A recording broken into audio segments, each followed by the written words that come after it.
December 10th, 2018 meeting of the Litchfield Board of Selectmen. I'd like to call the meeting to order. It is exactly 6 o'clock p.m. I'd like to ask everyone to stand for a pledge of allegiance to the flag. Pledge allegiance to the flag of the United States of America and to the republic for which it stands, one nation under God, indivisible, with liberty and justice for all. Thank you. Okay, tonight's agenda includes, as usual, review and approval of consent items, which include the minutes of the November 26, 2018 meeting. We have an accounts payable manifest December 4th of $2,733,271.69 and December 11th of $172,129.36. We have a payroll manifest December 6th of $46,470.96 and December 13th of $57,857.18. We have an abatement, map 2, lot 88 of $107.62. We have a land use change tax of $12,500, and we have the 2018 assessment ratio, which is at 85.8%. Are there any items that members would like to have removed from the consent agenda for discussion? Hearing none, I'll accept a motion to approve. Move to approve. By Mr. Brunel. Second. Second by Mr. Weber. Discussion. Hearing none, all in favor say aye. Aye. All opposed? Abstain? Motion carries 5-0-0. Are there any other items that members would like to have added to the agenda for this evening? As daggers come out. What's that? As the daggers come out. Yeah. Okay, hearing none, we'll go on. Just to announce, public input will occur no earlier than 6:15 p.m. tonight. On to the regular order of business. Item 1 is the 2019 holiday schedule. Mr. Brown. It's about this time of the year when the Board of Selectmen vote to designate the paid holidays for 2019. Same holidays are being recognized this year as in previous years. Just want to point out that Civil Rights Day, the clerk and tax collector's office will be closed, and the town office will be open.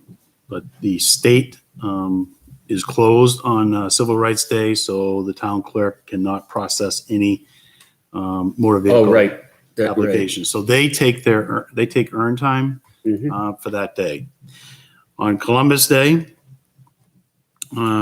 we are closed, so that will be our paid holiday. The day after Thanksgiving, Solid Waste Department is actually open. It's recognized as a paid holiday, so they get straight 8 hours pay for that day. We just pay them their holiday time. Questions on the schedule? Okay, is there a motion to approve? So moved. Moved by Mr. Brunel. Second. Seconded by Mr. Schaefer. Discussion? Hearing none, all in favor of the 2019 holiday schedule as written, please say aye. Aye. All opposed? Abstain? Motion carries 5-0-0.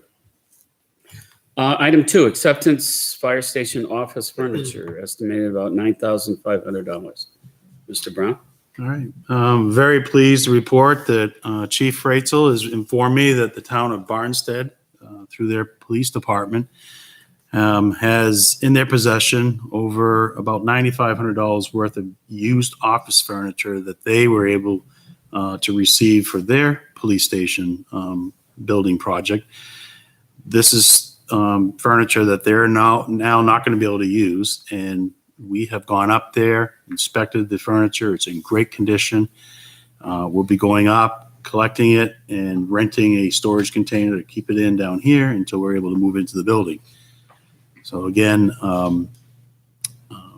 just a great opportunity to receive this office furniture. At no charge. At no charge. It's worth we got our moving $9,500. costs, and Just that's want to it. make that clear. Doug Nickel did some research, and he's estimated that to purchase this amount of office equipment, brand new office furniture, is around $30,000. Wow. Yeah. Nice. Thank you, Chief Poirier. Yes. Nice of them. Okay, do you need a motion to So, yes. accept that. Okay, gentlemen. I move to accept the used office furniture from the town of Barnstead to be used for the new fire station and ask the town administrator to send a thank you letter to the Barnstead Board of Selectmen. Moved by Mr. Schaefer, Second. seconded by Mr. Weber. Discussion. Hearing none. All in favor, say aye. Aye. All opposed? Abstain? Motion carries 5-0-0. Item 3, Winter Street Yeah, they went to- well, and Road, oh, Winter Street and Road Maintenance, sorry, update.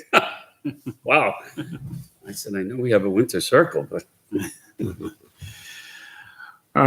Just wanted to give the board a quick update on where we're at with our contracted snowplow operation. All contracts, the last time we talked about this, the contracts were, some of them were stamped draft, some of them were still being processed. I have now all signed contracts. They're all original signatures. Those are all in my possession. We have all insurance certificates in place. I just wanted to point out to you that the insurance certificates did not name the town additionally insured. Going back and looking at previous years, those certificates did not either. So they're just showing evidence that these contractors have insurance. We have one contractor who is operating a private truck, and he wasn't able to get the general liability just due to cost, due to the fact that the type of business that he owns. When he reached out to his insurance company, they required him to take out a certificate, an additional policy. He couldn't just fall under the umbrella of his business. This policy was going to cost $5,000. So, I mean, it's in addition to the commercial liability he already has for his business. So it just wouldn't be financially, it wouldn't make sense for him to take out this additional policy. So in talking with his insurance agent, the person explained to me that the vehicle itself is insured and it has bodily injury, property liability. The vehicle itself has all the insurance that you need on that vehicle. So I don't know, at this point in time, the board, I just wanted to make sure the board was aware there is some risk here on the town's part where we don't have general liability in place, but the truck itself that the operator will be driving is fully insured up to the requested limit. The only other option for the town would be to consider somehow figuring out how we would hire this employee as a town employee and then turn around and lease their plow truck, which I just don't think really makes sense at this point. Yeah. Mm-hmm.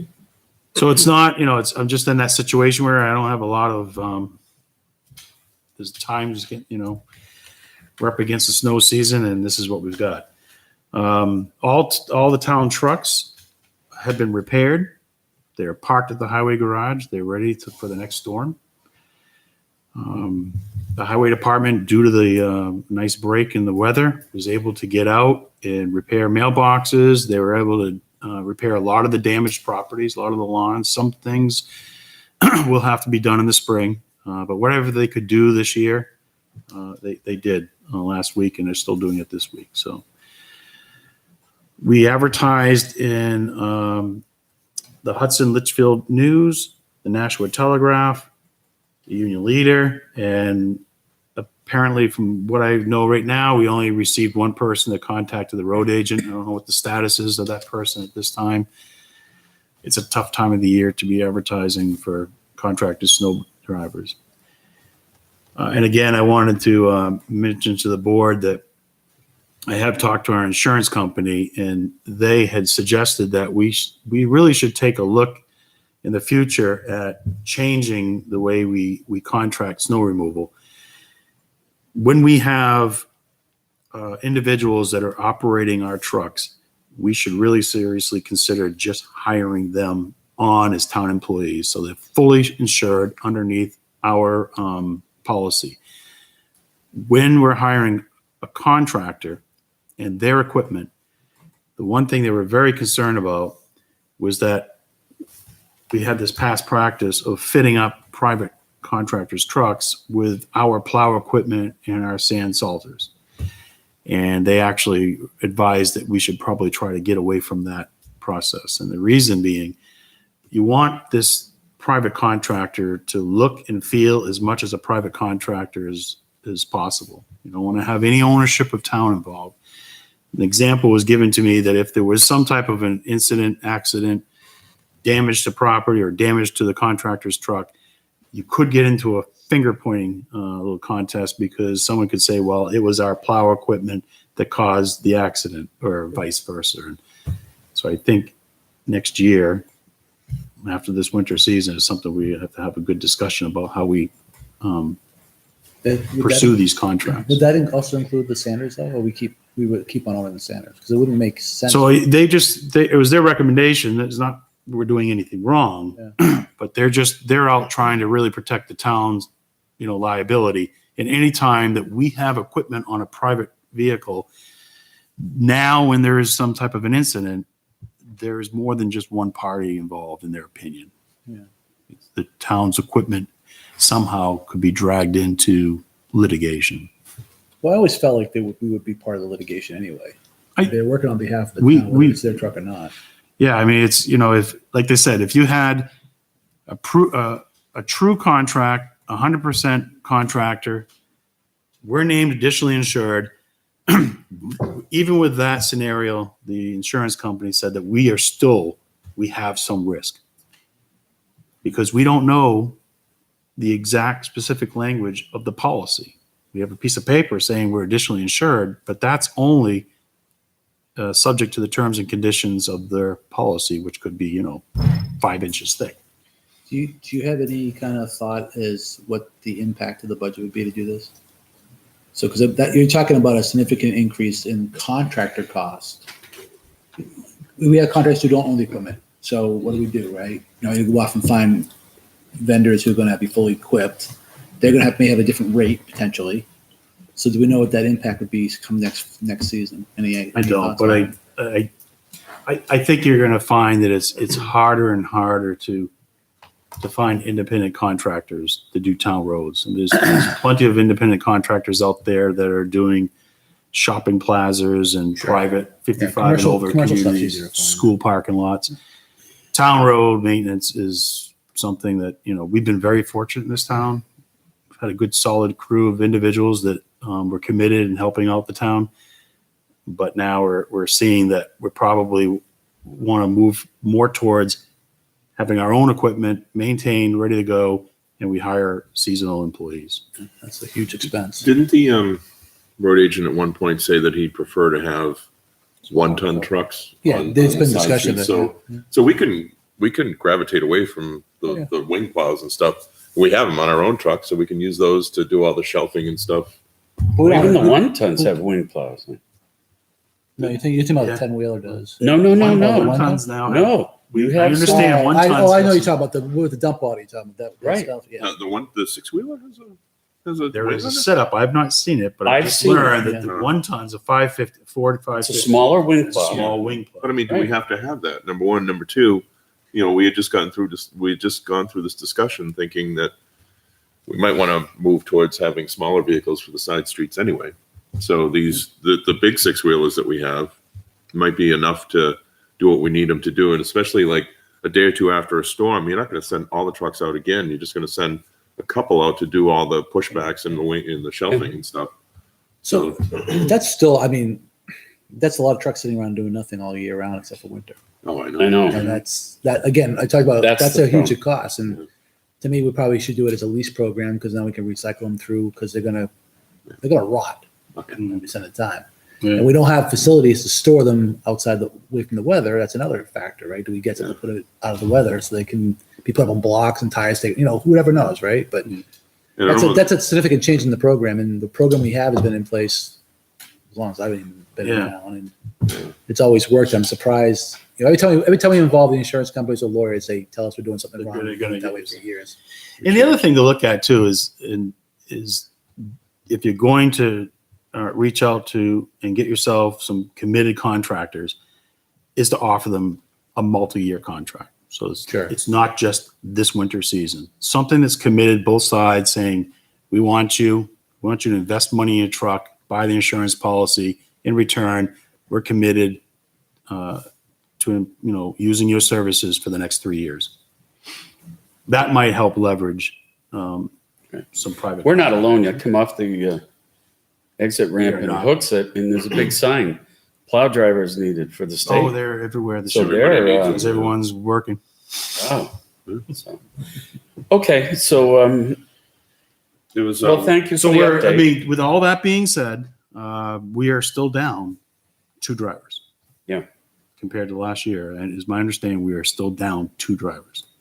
Okay, So that means when we have another storm event, if we don't pick up 2 drivers and 2 more trucks, it's going to take us that much longer to plow the entire town. We're down 2 trucks too then, not just drivers. Right. Because we have what, We got- 3, 4, we have 4 of our own? I have 4. We have 4 6-wheelers. big ones, yeah. Commercial. 2 of them are, I don't know how old they are. So they're not reliable and dependable if they're really going to make it through each storm. But we just invested Yeah. $12,000 in repairs in one of them. And then we have the 1-ton, we have the front end loader. And as of right now, I understand we have 1 contracted truck. yeah, the pickup also. And we have the pickup. Okay. Okay. All right, any questions? Okay, year-end budget, Troy?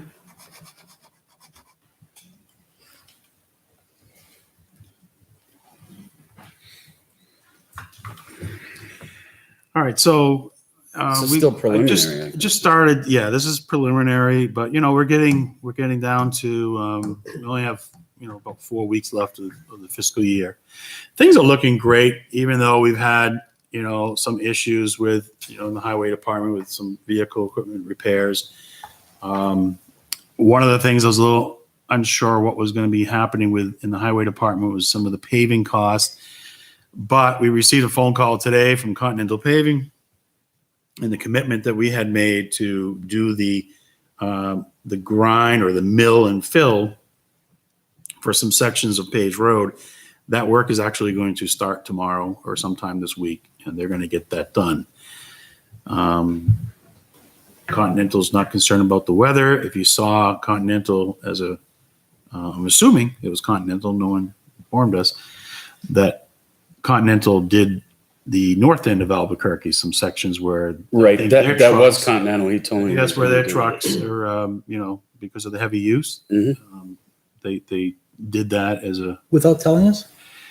well, I'm not sure if Jack knew, I was unaware, but Because when I came back and that told, I road was sorry. agent I'm may like, have. wow, when this yeah, happened. So He did, I knew, because I was I talking knew to that him they were about, going to do it. I just didn't know they were Right. going to do it last week. and Rick is very,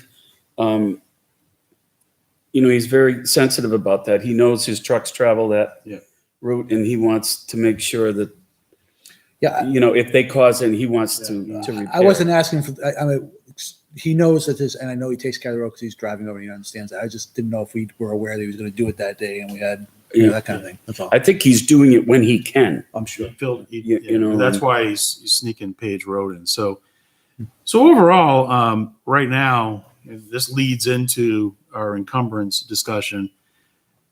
We're looking at having a possible unexpended surplus of about $200,000. So a lot can change in 4 weeks. You can easily lose $50,000-$60,000 of revenue real fast. But that's where we're at right now. We've had a good year, So, very good year. and that would lead over to your encumbrances, right? That's correct. All right. And So right now I have, I've reached out to all the departments and committees, and I have received feedback. I'll continue to just send out one more reminder. Let the folks remind them to contact me if they're thinking of anything. These are just some kind of estimates for the board so that when I do come before you and take action on them, it won't be the first time you've seen them or heard of them. But we're looking at, the rec department's looking at encumbering $7,500. They want to put this amount towards the Dara Pond playground equipment. They're working with a group right now, and I think what the intent is to make the equipment a little bit more handicap accessible. So that would be a great project. The basketball courts and having some wood guardrails to protect the court system itself from vehicles going onto the court. They're looking at $4,500 and $3,500 to, I'm not sure if this would actually pay for the labor or if this would just pay for the paint, but to paint the exterior of Town Hall. I would like to come forward and see if we could encumber $5,000 for miscellaneous office furniture for the town administrator's office, finance, and reception area. If you take a look at the desks and workstations we have, filing cabinets, I'd just like to be able to upgrade all the workstations so they're a bit more modern, ergonomically correct. Pretty much go through the entire building, if I can. Office furniture is expensive. And even when you're looking at the used stuff up in Manchester at the surplus store, it's not cheap. No. Well, as long as you get a key for the fire department's lock, Yeah, I know. Get into just their go take a dumpster couple over there. pieces. They'll never notice. Assessing $50,000. One of the things that has happened over the past couple of years is we are on a system where we're supposed to be raising and setting aside a certain amount of money every year so that when we come to our update year, we have enough funds to cover the cost for every 5 years we update the town assessing records. Due to the fact that we had the Pennachuck water abatement and we had the Fairpoint abatement, a lot of that money actually got dispersed for those purposes. So this year, I'd like to try to get $50,000 encumbered, if possible, to have that set aside for year 2020. We had a discussion with the fire chief about the utility truck. So that's the $25,000. The police department has discussed, I know Selectman Schaefer, I don't know if you actually started that conversation with them or, but the discussion of having a speed trailer. So you can get a speed trailer for $6,000, $5,000 to $6,000, and all it does is go out there and it's just a speed trailer. This one here would actually collect data and information for the town. So if we deployed the speed trailer, we would capture all the data. The software would be able to tell you pretty much the size of the vehicles, the traffic count per hour, just give you a lot better understanding of not only, the average speed limit, but, the hours and times that we're seeing peak and low travel times. So again, speed trailers are one of those things that it's a great tool for the police department when we're getting complaints from neighborhoods saying, is there anything you can do about speeding in our neighborhood or in Albuquerque? The way I see these things used, a lot of times the police department will go and put the speed trailer out there for a couple of weeks and just kind of give everyone a little awareness. And then after that, they might actually then, take speed enforcement control measures for the next couple weeks. And it shouldn't be a surprise to anyone. So it is a nice way to work with the community to just make awareness of speed. If we can get the data about, the average speed, the time of day that the travel's taking place, the size of the vehicles, that also could be very helpful. And then we have $75,000 for miscellaneous IT. This would be server replacements, a big amount of cameras throughout the whole town office, and to update all the hardware and software equipment for our door control systems. And then in the booking room, our WatchGuard system, a camera in there, and I think it's probably the software. It's the camera in the booking and interview room. It'll end up being part of the evidence library. Versus today, it's in the system, the building system, which doesn't work very well. hasn't worked from day one. And it's just a kind of problem with cameras. The cameras that are in here are 20 years old plus, and they're all failing. And to put any money into the existing system makes absolutely no sense whatsoever. And I think I brought up the need to do sort of life cycle. Everything that got redone about 7 years ago is now at its end of life, and most stuff comes off of service viability in April. So this would help me get everything back to where it was 7 years ago and now we get a 7-year sprint. Okay, so you don't want to vote tonight? Nope. Because it's No, I preliminary, just so wanted this is just informational. Wanted And to introduce it. Can Okay. I add something about the speed Sure. trailer? Because it's Absolutely. been something that we do have to, the purchase price is 12,000, but there is a 50% grant out there. Once you That's true. purchase it, they give you the 6,000. You get 6,000 the back. highway safety? Yes. Okay. So it's the 12,000 is a big number. Now, do they have to apply ahead of time with that, or? No, you can't. You have to. You have to make the purchase and then it's a reimbursement. That's the same problem we have with the fire department. Any of the grants we get, we have to buy everything up front Right. or somehow prove that it's after. It's Right. kind of weird. Yeah, but I think it's a useful tool. That's why I asked for it. Okay. Thank you. All right, it's 6:26, and I will open the floor for public input at this point. And seeing no one from the public here to offer input, I will close public input. And we will move on to item 6, draft default budget. Mr. Brown. All right, very much a draft. We're just working on this over the last couple of days, and there is new state laws that provide guidance on how you prepare your default budget. So the easiest way to really remember or understand what the new changes are, if we have an employment contract or a Is it supposed to be on our screen? Yeah, it's not, you don't have a permission dealt to us. You got to grant us all permission.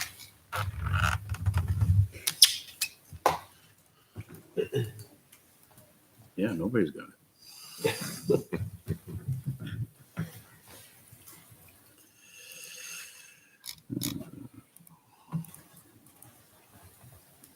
Open it.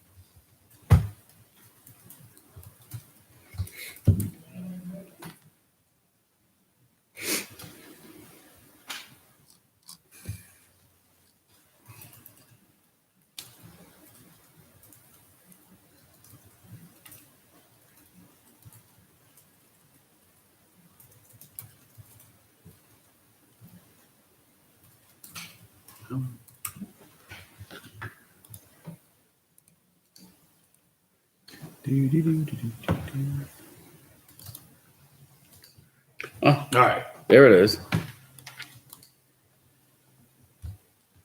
So when we have a multi-year contract, typically you'll either a lease agreement, a bond, union contracts, they're approved by voters. So when that happens, any increases that are approved by the voters can be calculated into the default budget. So if we have a 3% raise that we agree to the union in year 2, I can add that 3% raise to the default budget for 2019. A multi-year agreement that the selectmen approve, for example, with the town administrator, and if you agree to a 3% raise over the next 3 years, that 3% raise cannot be counted into the default budget for 2019. So the last amount of salary approved, which would have been in 2018, is what needs to carry forward. It's a little bit of a change. We always, our position was always that if we have a contract, that's the amount that we budget for default.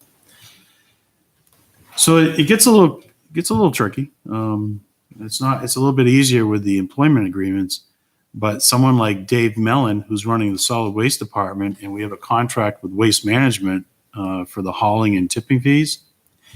That contract was never ratified by the voters. I think it'd be risky to bring it to the voters and ask them to approve a multi-year contract, because if they voted no, we'd have no way to dispose of our trash. And so we know we have a 3% increase in hauling fees, but we can't calculate that into our default budget. It seems ridiculous.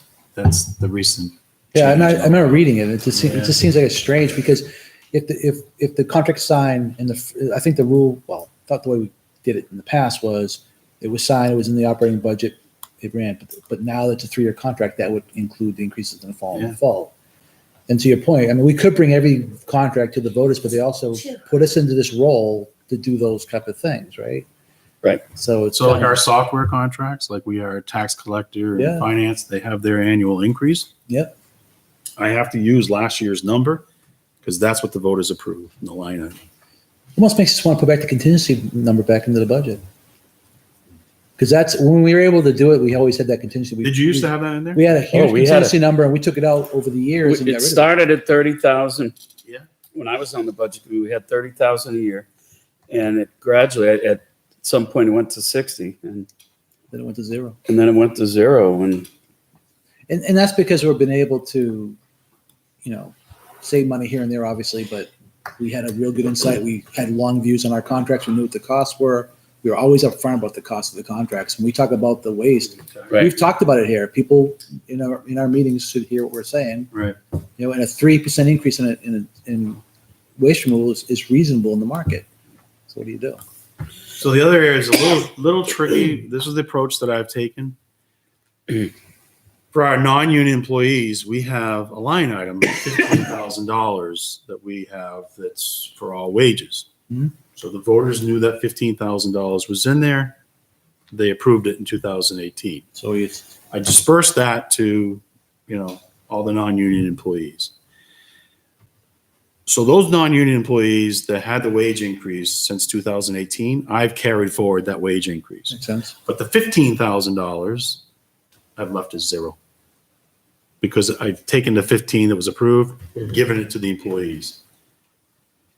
Right. So That's you're the- saying that's the only way I can think of no, doing and it. we've done that Yeah. before too. I think we can still choose to do the 15. We got to find the money someplace else in the budget. But at the end of the day, the default means no one gets an increase, and if the board still has the ability to do it, we just have to. Right. So that 15,000 in 2019, if we're given a default, the $15,000, is no longer there for default.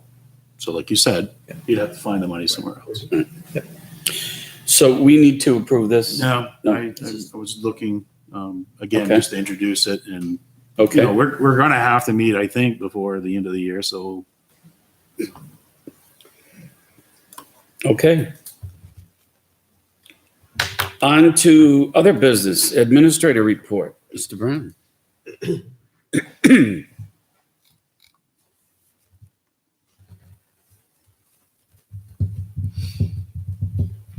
keep knocking myself out. Minute taker. So I have had a discussion with Matthew Sullivan. Matthew Sullivan was recommended to me through a resident here in town who is on the rec commission. It's her brother, and he gave a sample. I think the board actually saw a sample of some minutes that he was doing for the rec commission. And anyhow, we did a telephone interview. He's very excited about doing it. I told him I'd, interested in working with him. Let's try it out. Just let the board know that we are in a situation right now where we know the Board of Selectmen are not going to have a minute taker come January. The ZBA recently, a couple of months ago, lost their minute taker. And this person has been doing it pro bono for the Rec Commission. So the only other minute taker we have right now is Michelle that's doing Budget Committee. So I think it's important that we do get a second person on board. Now, have you talked to Michelle also? I have not talked to Michelle about the Board of Selectmen. I really think that at this point in time, it'd be best to get someone on board to start, so that I have two people working. Okay. You may want to talk to her also at some point. I will. Okay. Also, I got the date wrong here, but we had a meeting scheduled with legal counsel for last Friday at 3:00, and that was canceled. It's regarding some zoning violation complaints we received. The meeting has been rescheduled. It'll just be myself, the contracted planner, and Joan in the planning department. and it's going to be 9:00 this Wednesday. If Or not Tuesday? not Tuesday, this Wednesday. Okay. the day one. So, you know, if the chairman is available and you want to come, or anyone on the board of selectmen, you're I was gonna say, interested to Steve, attend. I you're know not- I Steve can't on Wednesday. Right, here. okay. If you can be here, Steve. I but cannot be here Wednesday. cannot. I have a full day that day. It's hard because, you know, that's what I saw when we were trying to coordinate the meeting. It's just, you know, the volunteers work during the day, so it's. I might be available via phone though. I have discussed these zoning violations with legal counsel. She wants to come and look at some of the physical information we have here. So we should be able to get started on it. Okay. Questions? All right, selectmen reports. Mr. Weber? Nothing to report. I was not in attendance at last week's planning board. They just worked on the master plan. Okay. Mr. Brunel? Nothing to report. I was out of town last week. Thank you for attending the budget committee meeting. No problem. I attended the budget committee meeting from Mr. Brunel, and we voted the school budget. We went through all of the sections. I believe they adjusted it downward by somewhere in the vicinity of about 240,000, I think, somewhere in there. It was very good. You know, a lot of healthy discussion, a lot of thoughtful discussion on cuts and reductions, and I was pretty impressed. Also, tomorrow night I'll be attending the new Heritage Committee meeting. That'll be here, Troy? Yep.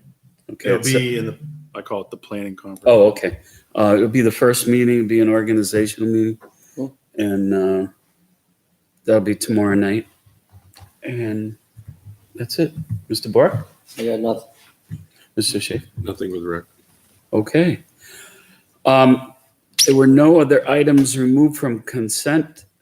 There were any other business that any member would like to bring up? I'd just like to point out, you have one attachment in your correspondence, and we received an email from a resident who's expressed some interest in redeveloping the old fire station. I think it's a little premature to have that discussion, but you know, it's something, if I can respond back to this individual and let him know that at least, you know, recognition that we received the correspondence, and maybe sometime 6 months, 8 months down the road, we talk with him. Interesting. Okay. We place that on file and for when the Yeah, appropriate time. yeah. So it's just some, you know, you might Sure. receive more interest as, my guess is once the fire department actually moves out of that building, that's when Right. you're going to start getting a lot more interest in possible reuse. I Okay. see that becoming the stores for all of our extra plow trucks. I'm sorry. Yeah, right. I'm just saying at this point. Yeah. Dry storage. Okay, so we will be meeting on December 17th? What's the plan?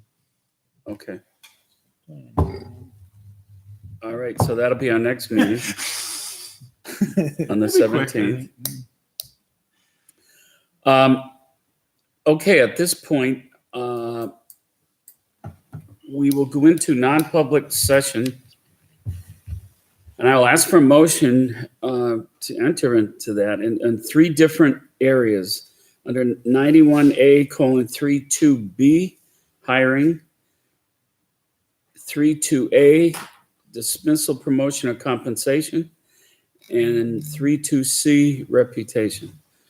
So we'll do the first one. I will entertain a motion for the first one for hiring.